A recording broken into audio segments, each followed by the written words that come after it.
Hello students, welcome to online classes of BSR Government Arts College Alwar. I am Dr. Gayatri Yadav, Associate Professor in Geography.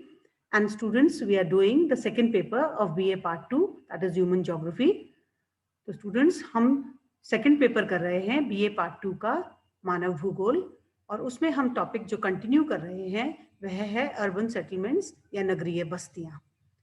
Urban settlements हमने पहले 2 videos में भी किया है और आज हम उसका जो एस्पेक्ट पढ़ रहे हैं वो है नगरों के प्रतिरूप या पैटर्न्स ऑफ सिटीज। नगरों के प्रतिरूप यानी किस प्रकार से या किस पैटर्न में नगर बसे हुए हैं उसको हम डिटेल में पढ़ेंगे। इससे पहले स्टूडेंट्स हम ग्रामीण बस्तियों के प्रतिरूप भी पढ़ चुके हैं। तो ग्रामीण बस्तियों के प्रतिरूप और नगरीय बस्तियों के प्रतिरूप लगभग एक समान है क्योंकि उनका जो पैटर्न होता है वो एक जैसा होता है। बस फर्क इतना होता है कि नगरीय बस्तियां थोड़े साइज में बड़ी होती हैं और उसमें अर्बन फैसिलिटीज होती हैं और ग्रामीण बस्तियां साइज में छोटी होती हैं और वहां पर प्राथमिक व्यवसाय में लोग संलग्न होते हैं। नगरों की बस्तियों का विन्यास, लेआउट और प्रतिरूप नगरों की सड़कों और उसके अंदर आने वाले और उससे बाहर जाने वाले मुख्य मार्ग तथा रेल मार्गों, उसकी इमारतों की पारस्परिक स्थितियों और उसके विभिन्न कार्यों के अनुसार होता है। यानी 4 फैक्टर्स हैं जो प्रतिरूप को प्रभावित करते हैं। नगर की सड़कें, नगर के अंदर आने और उससे बाहर जाने वाले मुख्य मार्ग तथा रेल मार्ग, नगरों की इमारतों की पारस्परिक स्थिति यानी वो आपस में एक दूसरे को के साथ कैसे खड़ी हुई हैं इमारतें और वो क्या पैटर्न बना रही हैं और उनके विभिन्न कार्य। नगरों के विन्यास की दृष्टि से उनके बहुत से प्रतिरूप होते हैं जिनमें निम्नलिखित प्रमुख हैं। तो सबसे पहला है चेकरबोर्ड प्रतिरूप या चेकरबोर्ड पैटर्न। चेकरबोर्ड प्रतिरूप में नगर के भीतर की सड़कें समानांतर या पैरेलल होती हैं तथा समकोण बनाती हुई होती हैं, एक दूसरे को समकोण पर काटती हैं। जैसे कि हम चेस का प्रतिरूप देखते हैं कि उसमें चौरस खाने बने हुए होते हैं, कुछ उसी को ही चेकरबोर्ड पैटर्न को हम उससे कंपेयर कर सकते हैं और नगर की आकृति आयताकार या रेक्टेंगुलर होती है। प्रागैतिहासिक युग में भारत के सिंधु घाटी की सभ्यता इंडस वैली सिविलाइजेशन के काल में बसे मोहनजोदाड़ो, हड़प्पा आदि की खुदाई के पश्चात उन नगरों के भग्नावशेषों रेलिक्स से, उनकी जल प्रवाह की नालियों से तथा इमारतों के खंडरों से ऐसा प्रतीत होता है कि पूर्वकालीन भारत के नगरों का चेकरबोर्ड प्रतिरूप होता था। यानी वो उनके जो मार्ग थे वो एक दूसरे को समकोण पर काटते थे और चौरस रूप में वहां तब के शहर बसे हुए थे। प्राचीन यूनान के नगरों जैसे सेलिनस में, रोमन राज्य के नगरों जैसे पोम्पेई, टिमगार्ड आदि में तथा कोलोन में इस प्रकार के ग्रिड प्रतिरूप या ग्रिड पैटर्न को ही पूर्णतः अपनाया गया था। मध्य युग में लुटेरों तथा आक्रांताओं से सुरक्षा के लिए ऐसे नगरों के बाहर आयताकार चारदीवारी बनाई जाती थी। 17वीं शताब्दी तक लंदन नगर का प्रतिरूप भी चेकरबोर्ड था। संयुक्त राज्य अमेरिका में 19वीं शती में शिकागो आदि बड़े नगरों का प्रतिरूप चेकरबोर्ड था। तो ये पहला प्रकार था चेकरबोर्ड पैटर्न। अब दूसरा प्रकार है परिबद्ध या वृत्ताकार प्रतिरूप, जिसको हम एनक्लोज्ड या सर्कुलर पैटर्न कहते हैं। इसमें गांव सर्कुलर शेप में, इसमें नगर सर्कुलर शेप में बसा हुआ होता है। यदि आप इसका उदाहरण देखना चाहें तो आप अलवर का होप सर्कस देख सकते हैं। होप सर्कस के बीच में बिल्कुल एक सर्कुलर बिल्डिंग है और जिसको कि हम होप सर्कस कहते हैं और उसके चारों ओर अरीय रूप में यानी त्रिज्यात्मक रूप से रास्ते निकल रहे हैं और गोलाई के अंदर वह मेन अलवर का भाग बसा हुआ है। मध्य युग में यूरोपीय तथा एशियाई देशों में शासन की ढील से अराजकता फैलने लगी थी। तब लुटेरों और आक्रांताओं का भय बना रहता था। उसके परिणाम स्वरूप नगरों के चारों ओर चारदीवारी या फेंसिंग वॉल्स बनने लगी थी। तब नगरों की आकृति आयताकार से वृत्ताकार हो गई थी। नगर के केंद्रों में नगरपति या सरदार का घर बना होता था और उसके चारों ओर अन्य घरों की बस्तियां होती थी। नगर की सड़कें भी इस प्रतिरूप से मेल खाती हुई होती थी।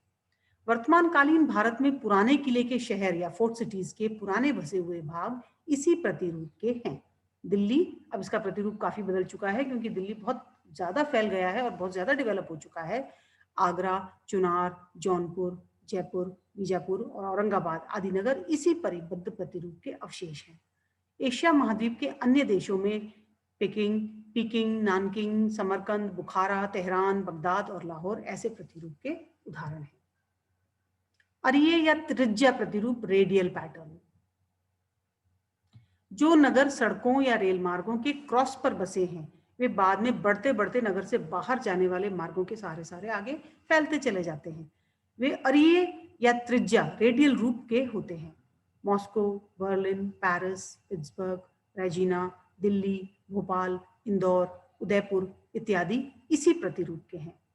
उत्तर प्रदेश में मेरठ, मुरादाबाद और बरेली भी इसी प्रतिरूप के नगर हैं। तारा प्रतिरूप। जब किसी अरिये प्रतिरूप नगर का विकास अधिक होता है और उसका प्रसार बाहर जाने वाले मार्गों की ओर अधिक दूर तक तथा प्रत्येक और अधिक चौड़े क्षेत्र पर होता है, तब उस नगर की आकृति तारा प्रतिरूप की हो जाती है। यानी केंद्र से बाहर के निकलते हुए मार्गों के आसपास मकान और प्रतिष्ठान ज्यादा बनते हैं और वह नगर तारा प्रतिरूप ले लेता है। मिश्रित प्रतिरूप। कुछ नगर कई मार्गों और नए विकास को अपनाते हुए भी अपने पुराने वर्गाकार प्रतिरूप को परिवर्तित कर मिश्रित रूप के बन जाते हैं। मध्य प्रदेश का रायपुर नगर इसका एक नमूना है। पिछली पंचवर्षीय योजनाओं के अंतर्गत अब इसका विस्तार बाहर की ओर भी अधिक होने लगा है। इसमें आयताकार और त्रिज्या प्रतिरूपों का मिश्रण है। खाड़ी पत्तन प्रतिरूप, बे पोर्ट पैटर्न। मुंबई का पोर्ट महानगर बढ़ते बढ़ते उसका पत्तन अपने पृष्ठ प्रदेश के समीपवर्ती क्षेत्र से मिलता रहा है और इस समस्त मेगालोपोलिस का खाड़ी पत्तन प्रतिरूप हो गया है। मुंबई महानगर खाड़ी पत्तन प्रतिरूप का है। रेखीय प्रतिरूप, लीनियर पैटर्न। रेखीय प्रतिरूप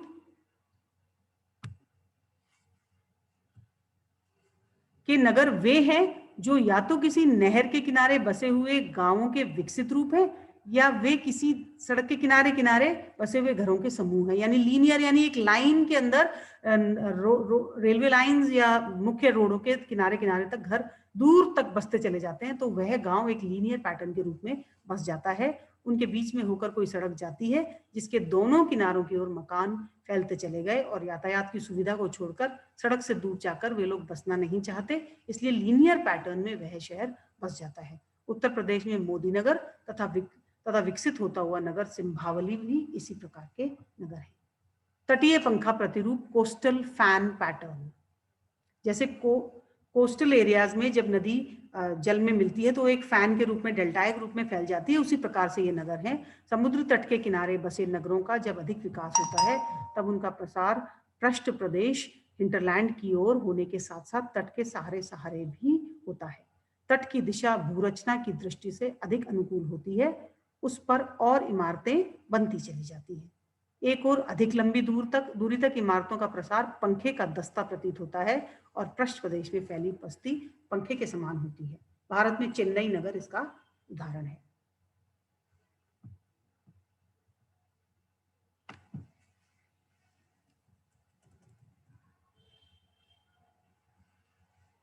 खुला हाथ प्रतिरूप, ओपन हैंड पैटर्न। समुद्री तटों पर जहां जल के द्वारा कई स्थानों पर भीतर की ओर को काट दिया गया हो और समुद्री प्रवेश द्वार थल में दूर तक प्रवेश कर जाता है एवं थलीय भूमियां सागर में दूर तक प्रवेश कर जाती हैं, तो वहां खुला हाथ प्रतिरूप के समुद्री पत्तन बन जाते हैं, जैसे जापान में है। मकड़ी जाल प्रतिरूप, स्पाइडरवेब पैटर्न।